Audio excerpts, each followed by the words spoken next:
What is up, guys? Matt from Limitless Fitness here. So I just wanted to get back to you guys, upload a quick video here, kind of explaining where I've been. Yeah, I haven't really uploaded a video for like 2 or 3 months now, I think. And really, I think I've mentioned this before, but I am actually a pharmacy student in pharmacy school in Ada, Ohio, at Ohio Northern University. And I've actually been on Christmas break for the past, well, really about month, and I had finals week just before that, so things have gotten really busy. Not that busy is an excuse, you can always make time for whatever you want, but it is just one of those things where you kind of got to prioritize sometimes. I do work at a children's hospital in Columbus, so I dedicate a lot of my time there, both as a mentor and working in the pharmacy department. And it's something that's really, really important to me, really close to my heart. And then keeping up with, my gym stuff, as well as, being home to see my family over the holidays. Just got a little busy, had to prioritize, and unfortunately wasn't able to do a whole lot of videos. So just wanted to get back to you guys, kind of let you know where things are, how I'm doing, kind of where I plan to go from here. As you guys know, I'm not really like a huge big time YouTuber. My videos aren't really the highest quality, but I really just want to kind of use this as like a means to kind of help motivate people. I think is kind of what my primary goal is going to be, at least within the next couple months here. At first I talked about doing like fitness stuff, doing amputee education, all that stuff, and I want to keep all of that an important part of my channel as I go along, but I think really what I'm best at right now, what I really feel that like is my strong point right now, what I really want to focus on is motivation. And so really that's what I'm going to try to be doing here over the next couple months. So week one back at pharmacy school, just had my first exam today. It was tough. I'm not going to lie. It was really, really hard. Probably the most I've ever mentally pushed myself in my life. But that's awesome, though, because you should always be striving to get better and grow every single day in every aspect, towards reaching your goals. If you haven't checked out my goals video, definitely do that. I'll put the link in the description box below. I really liked how that video turned out, and goals are something that's really important to me, and I think should always be an integral part of everybody's life, no matter what your goals are, whether it's fitness, whether it's school, whether it's family life, whether it's career. You should always have some type of goal set up, and I kind of laid out a way for how I set out my goals, because I like to think very logically and scientifically. I am in pharmacy school, so hopefully I can start getting up some more videos within the next couple weeks and stuff. Keep on a more regular schedule. Really, make this YouTube thing a priority to really kind of reach out and help people. Really, at the end of the day, you touch one life, inspire one person, and it's really going to roll out from there. I've had a lot of people who have inspired me, and in turn I've been able to go on and inspire a lot of other people. But there's one inspiration in my life that has really just outshadowed everything else, and the person that I look to more than anybody else in my life is actually my father. And so that sounds a little cliche. Everybody's like, yeah, it's my dad, or it's my mom, or it's my grandma, or my grandpa. But I don't think there's anything wrong with that, honestly. Our family are the people that, usually we're closest to in our lives. Usually we love the most, and who love us very dearly. So I don't think it's atypical for people to have that kind of connection. But I just wanted to tell you guys a little bit about my father. My father was born in 1967, so he is 51 years old, I believe now. I think he'll be 52 this year. Maybe 51. He'll be 51 this year. Sorry. So brain dead right now from that exam. Can't do math anymore. But so he's not old, I wouldn't say. 50's not old anymore, but he's kind of getting up there in age. And if you've been watching some of my other videos, you know that I was actually diagnosed with cancer when I was 18, and I had my leg amputated and below the knee. And that was kind of a big, long year ordeal for me.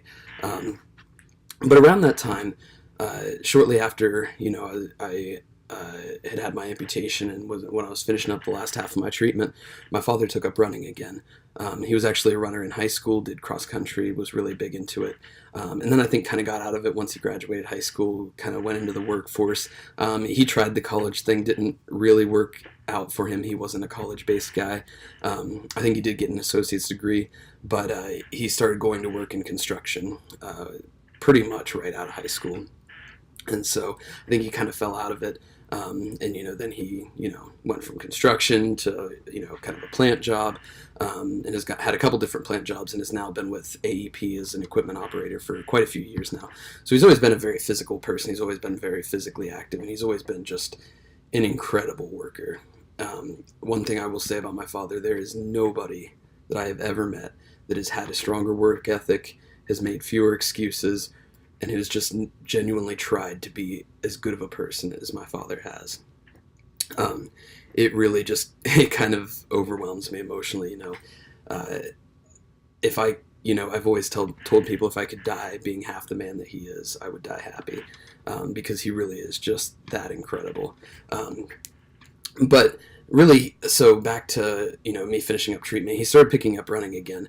At the time, I thought it was just a means, to promote health, to keep himself active, because he was with me a lot in the hospital, and we'd spend a lot of times there, like, whole days just sitting in a bed, honestly.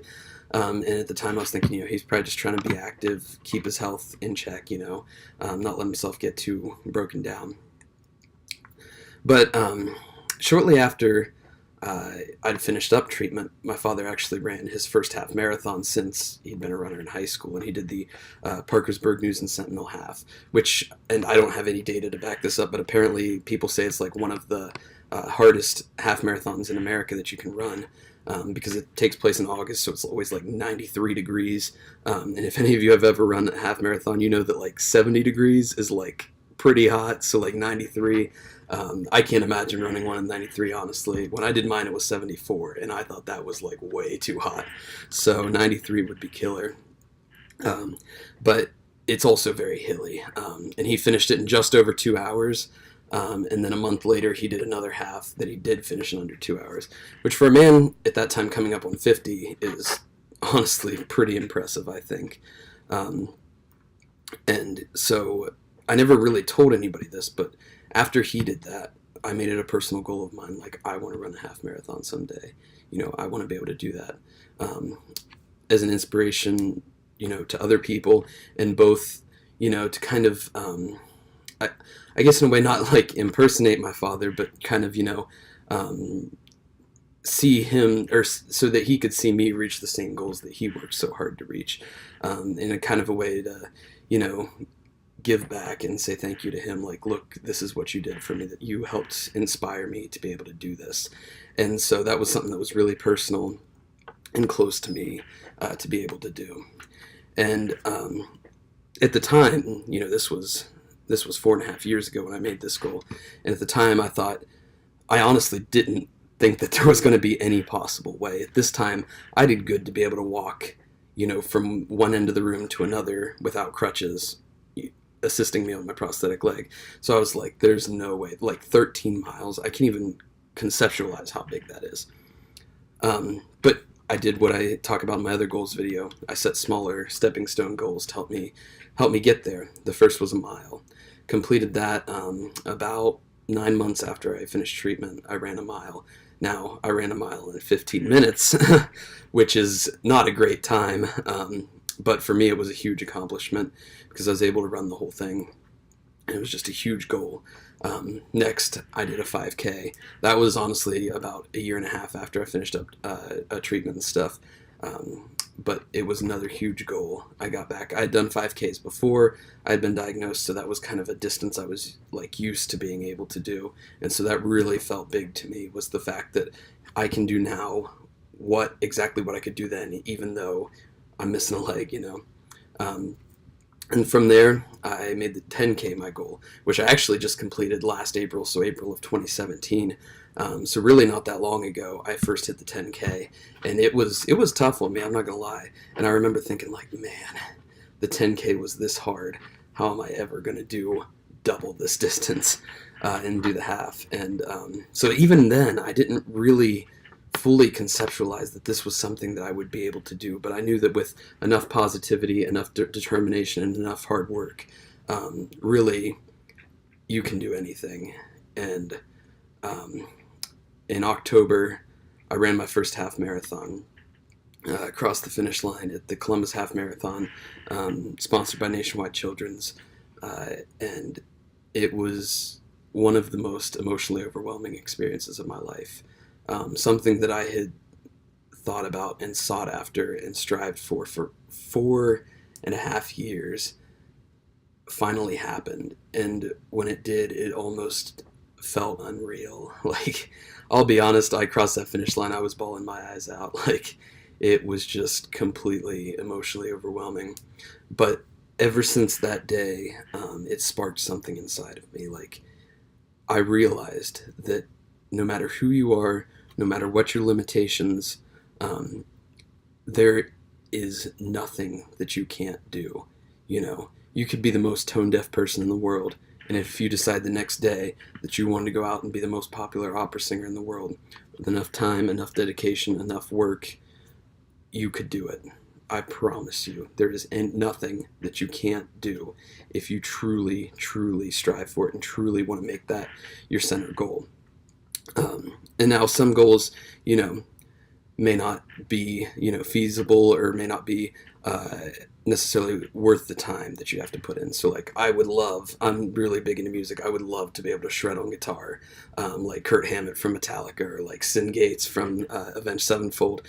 I'd love that. And I really love music, and it's a big part of my life. But realistically, when I look at my priorities, music isn't really even in the top three of those. So it's not something that I dedicate a ton of my time to. It's something that, you know, is relaxing to me. I enjoy it. It's fun for me. But it's something I'm probably never going to make, you know, one of my, you know, top priority goals. So you've always got to prioritize and look to, you know,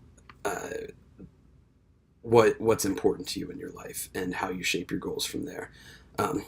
Getting a little off track there, but back to the half marathon. When I was running that half marathon the same day, my father completed his first full marathon in his life at the age of 50, and he completed it in just a little over 4.5 hours, which, I mean, is not the greatest time ever, but for a man who's 50 completing his first full marathon, that was incredible, and that blew me away.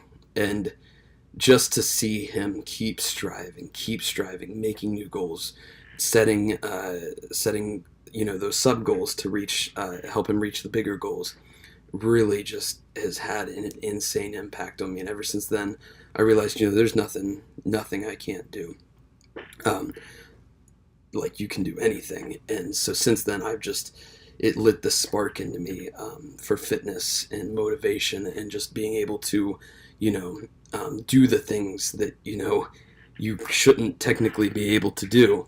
I'm going to be uploading a video here in a few weeks about Be Impossible and explaining everything behind that mantra that is kind of the driving force in my life. So more on that later. But really, it's, you know, it's incredible. Enough positivity, enough work ethic, there's nothing you can't do. So since then, my goals have all been very, very fitness, health oriented. I've actually, a little personal thing about me, I've always been pretty overweight actually my whole life, but I've always been a pretty active person, and so it never really like lined up with me, and I've always felt like, well crap, man, you know, like I'm pretty active than most people I know, more active than most people I know, and you know, I feel like I eat pretty healthy. I mean, I get vegetables, you know, occasionally I'll have the fast food or something, but I usually cook my own meals, try to get in vegetables and stuff, and it just never really lined up for me. And so I always just kind of, you know, did the typical thing that people do, and I tacked it up to bad genes, you know, the chemotherapy hurt my metabolism, that kind of stuff. But then, you know, once I hit that half marathon, I was like, you know, I've got to do this. Like, who I am as a person on the inside does not reflect who I am on the outside. And I'm not trying to say that looks are everything, because honestly, looks are pretty minimal on the list. But I just felt that really to have that motivational, inspirational aspect, and really be able to have an impact on people, I just wanted to be overall a healthier person. So I started getting on YouTube, researching, you know, how do you lose weight? Like, what's the best way? And obviously there's all the fad diets. And if those work for you and it's not hurting you, great. That's awesome. But a lot of them aren't really the greatest. A lot of them aren't sustainable. And I started finding out about, you know, macro counting. Something that's been around forever, I just never heard about. And realizing that, the effects of weight resistance training as opposed to cardio for losing weight. And really that changed everything for me. Since then, I've been calculating all of my macros. I've been tracking them on an app on my phone, and I've been eating super clean, and just cutting. And well, it's a little more intense than cutting, I guess. I've had a significant amount of weight to lose, but since October, around the time I started this channel, I've lost 35 pounds now, and I'm keep moving in the right direction, and I've even been able to put on a little muscle mass, so that's been huge for me. And just being able to apply, more of a scientific process, all this tracking, all of this counting, has really actually helped me because, I have a very scientific, logical mind. So, it's really kind of changed the way I view this. So hopefully I'll be able to put up a couple more videos in the next couple weeks about, exactly what I do with macro counting, calculating things like total daily energy expenditure and basal metabolic rate, those kind of things, so that hopefully, I can pass on what I've learned to some of you guys. And even if you don't like what I have to say, there are tons of YouTubers out there that will talk about the same things, that are much more knowledgeable and, have much more experience with this than I do. So definitely don't be afraid to check them out either. But that's all I really have today, guys. I know this video is going kind of long, so I just want to say thank you. Sorry it's been so long since I've been here, but hopefully you'll hear more from me in the future, and all good things to come. Just remember, stay positive, be impossible, and you can do anything. Thank you, guys.